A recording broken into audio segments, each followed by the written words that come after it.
So welcome back, friends. We'll be performing these three lab exercises today. We'll be creating a virtual machine. We will have in-depth analysis of creating a virtual machine, a Windows-based virtual machine. Next, we'll be creating two web servers. One will be for IAS, that will be Windows-based virtual machine, and another one is the Apache web server, that will be a Linux-based virtual machine. And in both these virtual machines, we'll be creating a sample web page. All right. So let's move on to our AWS Management Console. Can someone help me navigate me how to start? To begin with, I need to, from where should I start?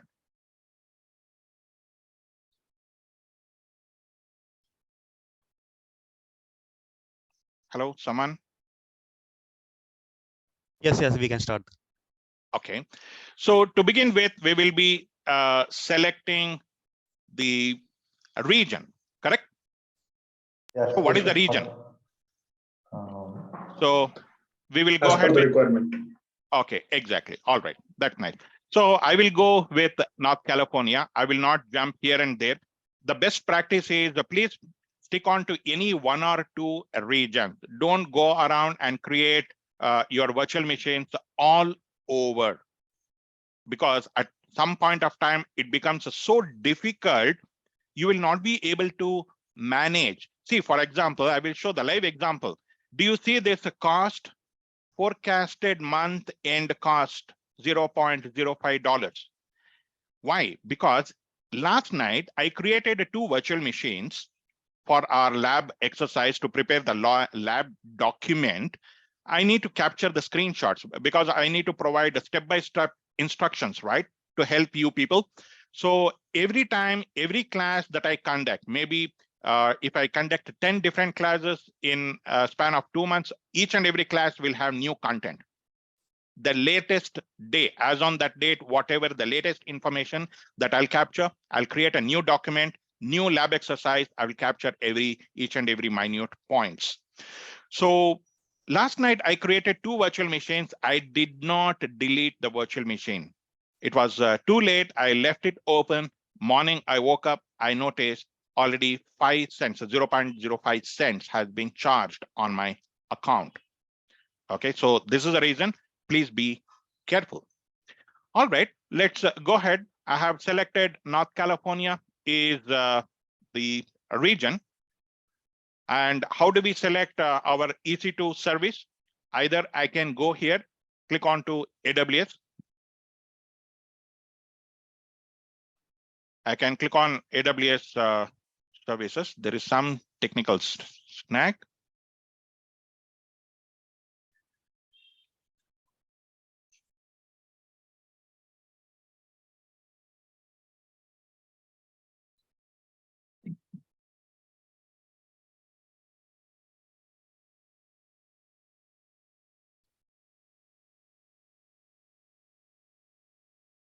Okay, so I will click on services menu and further navigate to EC2.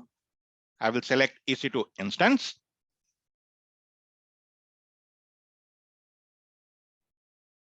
So this is our EC2 dashboard. Here you will see all the existing virtual machines that are running under this particular region, North California. So the next step is I will be launching an EC2 instance. I'll click on launch instance, further select the tab launch instance. And you will need to provide the name for this virtual machine. I will say VM detailed analysis. Friends, you can also choose to perform this lab exercise side by side. I will go as slow as possible, okay, so that you can perform this lab exercise side by side. So last time what we did, we have given the name, selected the operating system, Windows operating system. Straight away, we clicked on, we scrolled down further. We provided the key pair and clicked on launch instance, correct? That was the simple step. This time, today, we are not doing that. We want to go and touch upon each and every minute topic, points that are available, how to fine tune your virtual machine. So to begin with, we had given the name for this virtual machine. I have selected the operating system as Microsoft Windows. Now, on to the right-hand side, do you see number of instances? There is by default, number 1 is there. You cannot make it 0 because number 1 is the least. If you make number 0, that means you are not creating any instance. So this number can go up to 20. 20 is the maximum limit. What does that mean? That means 20 virtual machines are getting created the moment you complete this exercise, complete this task, the moment you handpick all the detailed hardware and software specification for this virtual machine, you will have 20 identical virtual machines that will be created. That is the cap. That is the highest number that can be created under one AWS account. This 20 number, please remember, this 20 number can be spread across any of these regions, maybe 10 virtual machine in one region, another 10 in another, or since we have around 25 regions here, in each and every region, 111 virtual machine you will create. Thereby, you will hit the top end of a 20 number. Like that also, you can do it. At a time, 20 virtual machines you can create. For our lab exercise, we will go with 2 numbers. Let us not go in detail. Let us not increase the numbers because it is we who is going to delete all these virtual machines after completing this lab exercise. So to begin with, I will go with 2 numbers, 2 instances, and the AMI, that is Amazon Machine Image, the base operating system in this virtual machine will be Microsoft Windows Server. That is what we have selected here. If I select a different operating system, that will change later. Okay, you can see here, the moment I selected Amazon Linux, it got changed. The base software image became Amazon Linux kernel. So for this lab exercise, we are selecting Windows operating system as the base operating system. And this has got a T2 Micro. T2 Micro is the family. Onto the left-hand side, if you scroll down, you will see the instance type. Instance type is T2 Micro. I will go with the T2 Micro only. If you expand this tab, you will see various other virtual machines are available. There are only 2 types of virtual machines, family, virtual machine family. It is available for this free tier account. That means you will not be charged. Okay. Other thing, if you select a T2 Nano, T2 Small, T2 Medium, any of them, you will be charged. You'll be charged in the sense out of 750 hours for each and every virtual machine, there is some nominal fee charges there that will be charged on hourly basis. So you end up in getting the bill. So we don't want to do that. We will go with default T2 Micro virtual machine.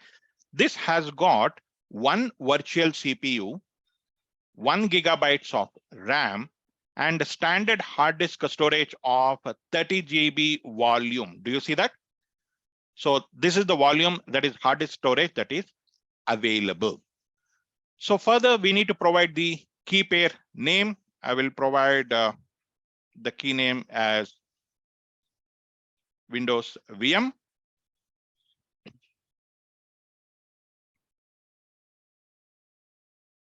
And for Windows, by default, it will be the PEM key, which we have discussed in the previous class.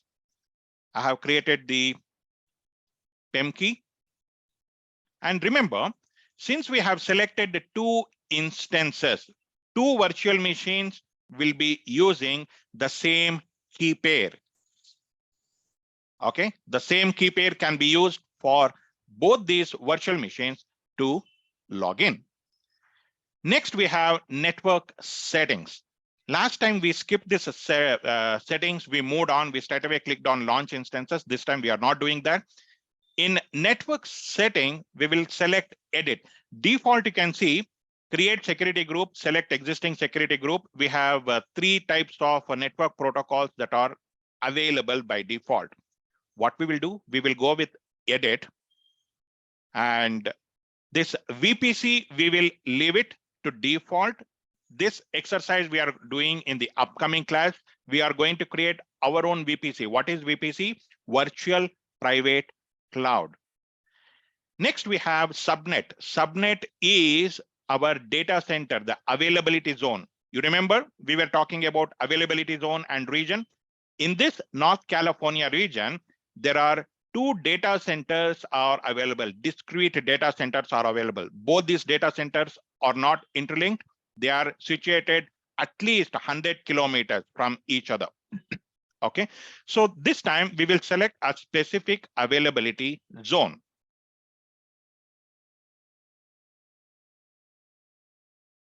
Remember, last time we did not select this. So what happened? AWS choosed our virtual machine where it should be hosted. It was completely, we have given the control to AWS last time. Boss, you can create virtual machine wherever you want. You have 3 availability zones in this region. Go ahead, pick any availability zone of your choice. But this time we are very, very specific in which particular data center only you want your virtual machine to be created. Next, we have the auto assign public IP address. This is a very, very important, friends. Please remember, always it should be enabled. If this is disabled, the public IP address will not be allocated to your virtual machine. So what happens? You don't have public IP address, you cannot log in. So how to log in? There is only private IP address. For that, there is a different way to log in that we will touch upon in the next class. To log in to a private IP address, you can log in through another virtual machine, which is in the same domain or same network. We will touch upon this in the lab. We will, since we are creating 2 virtual machines, let us try to log into another virtual machine. We have a virtual machine A and virtual machine B. We'll connect to virtual machine B from A using the private IP address. I will show you how to do it. Next, we have create security group. Security group, I will give the name Windows VM. I will call it SG-Windows VM. Please remember, only the hyphen special character is accepted here for security group name. If you provide underscore, it will not accept. Okay, it will throw an error. So by default, here you can see the valid characters are alphabet lowercase a to z, uppercase a to z, 0 to 9, spaces, and yes, there are so many other special characters are provided. Earlier it was not accepting. This is a new update for me as well. Next, we have RDP. For Windows-based machine, we will have the RDP protocol, whereas for Linux-based virtual machine, we will have SSH, Secured Shell. All right. So this particular protocol, RDP protocol, has got a port number 3389. This is the port number. We are making it open. We will keep it open in our web server. Suppose you delete this, you have option to remove. If you remove this RDP, nobody will be able to log into this virtual machine again. Got it? So by default, RDP should be enabled if you want to access this virtual machine remotely. Next, we'll add one more security rule called HTTP that is meant for our web pages, websites. If you host your web page in this server, if you want people to access your web server through their internet browser, this protocol, HTTP protocol, the port number EIT should be enabled. I will make it anywhere from the world they can access it. It is like that.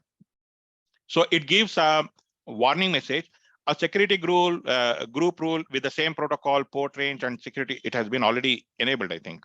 We have already provided. Okay, then it is not required. Already in the previous session, we have selected that. that is not required. So next comes the hard disk storage. 30 GB is free. Here you can see the free tier eligible customer can go up to 30 GB of EBS, elastic block storage. EBS stands for hard disk storage that you can have. So further, if you want, yes, you can add on. I'm sorry, we just jumped.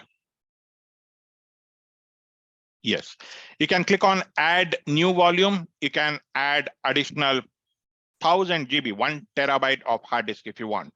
It is chargeable.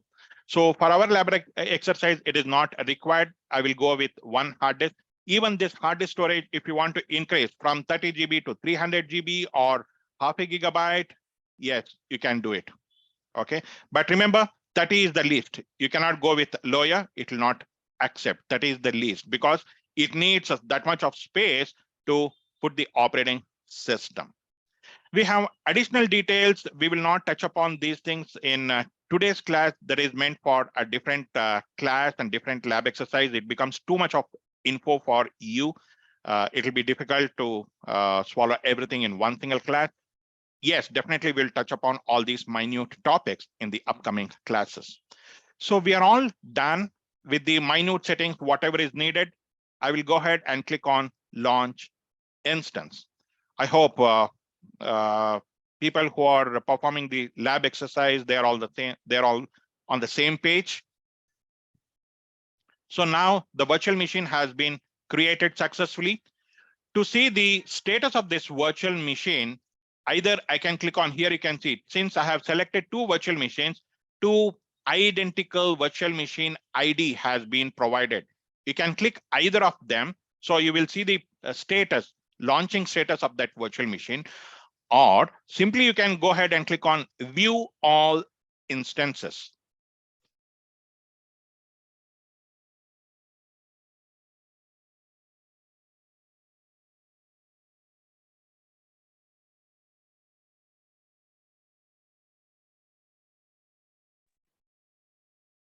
So you can see there are 2 virtual machines. They are running. This is the name what I have provided for the virtual machine, VM_ detailed analysis. Both the virtual machines are having same name, but different instance ID. So here I will rename this maybe VM1. And the next one, we will call it as VM2. Let us not get confused. Suppose you have forgotten to give this naming convention name for your virtual machine at the time of creation. You have a second chance. You can come back here to the EC2 dashboard. You can edit the name. You can create. You can provide a new name. And remember, friends, we have selected the T2 Micro, the instance type. That is what it is. And here, the status check, it is still initializing. Both of them are getting initialized. Remember, we have specific, very much specific about the availability zone, in which particular availability zone or the data center our virtual machine should be hosted. That is what it is. Public IP address has been provided. Since both the virtual machines are identical, they are different, completely different from each other.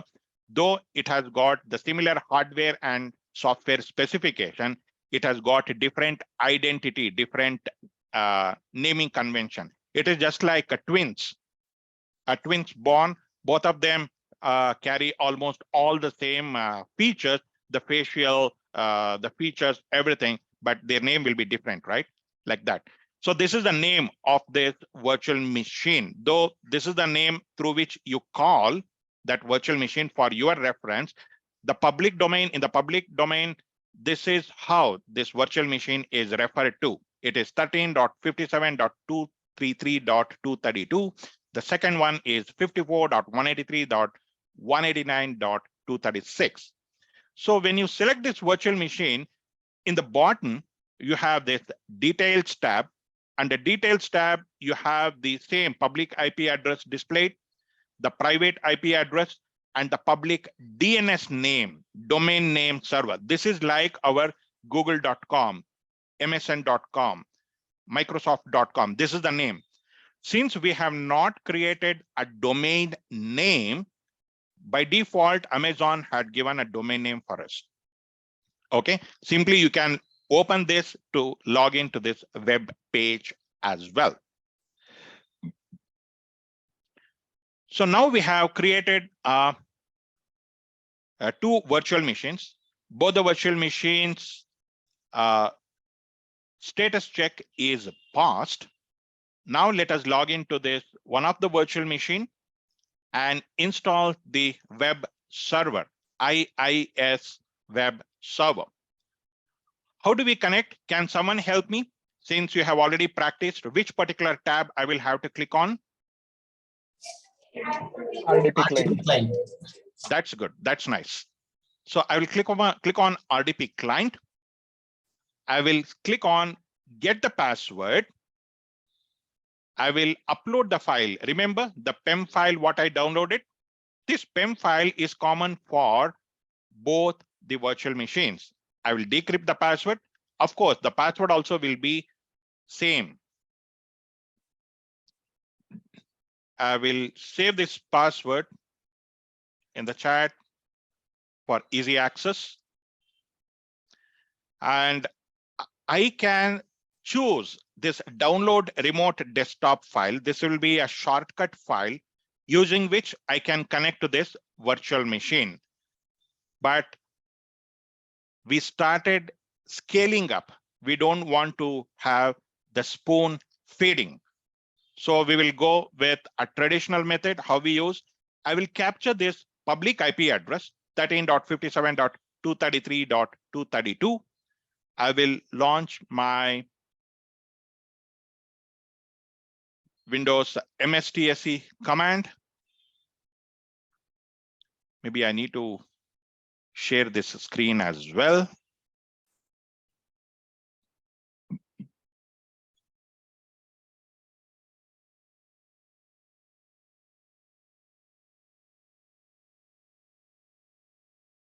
Okay, now you can see the IP address here. It is the same IP address, correct, friends? So the same IP address has been provided in the remote desktop connection. How do you start this remote desktop connection? You can click on start button and type MSTSC. Okay, M as in Mike, T as in Tom. I'm sorry, M as in Mike, S as in Sierra, T as in Tom, S as in Sierra again, C as in Charlie, MSTSC. So this tool will be launched. This is an inbuilt tool in Windows operating system. Click on connect button and you have the administrator. I'll choose the username. Default username will be administrator. And the password. Password I have already saved it here in the chat. I guess I copied it correctly.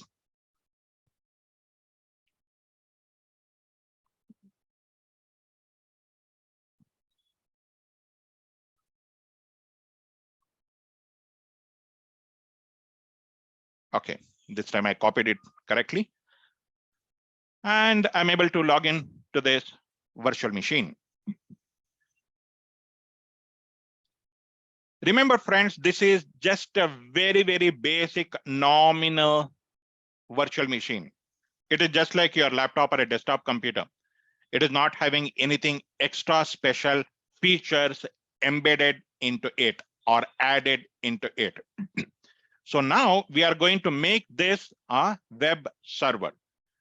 Remember, in our theory class, we were talking about we were referring about installing IIS software.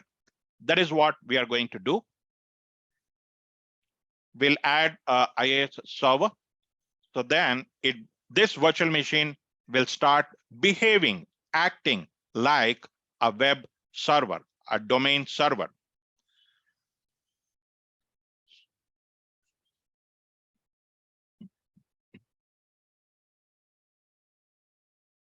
So how do we do that?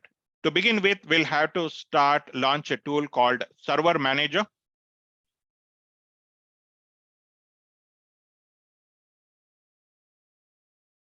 Server Manager is the tool to manage your server related activities.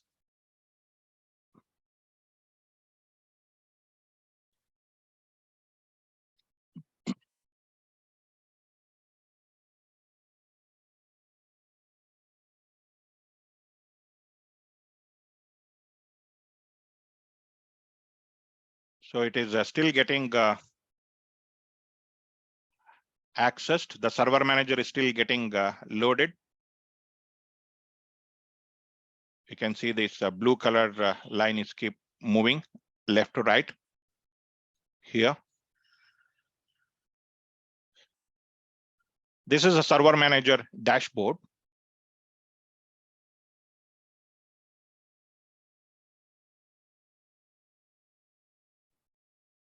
So here we have the option to add the features.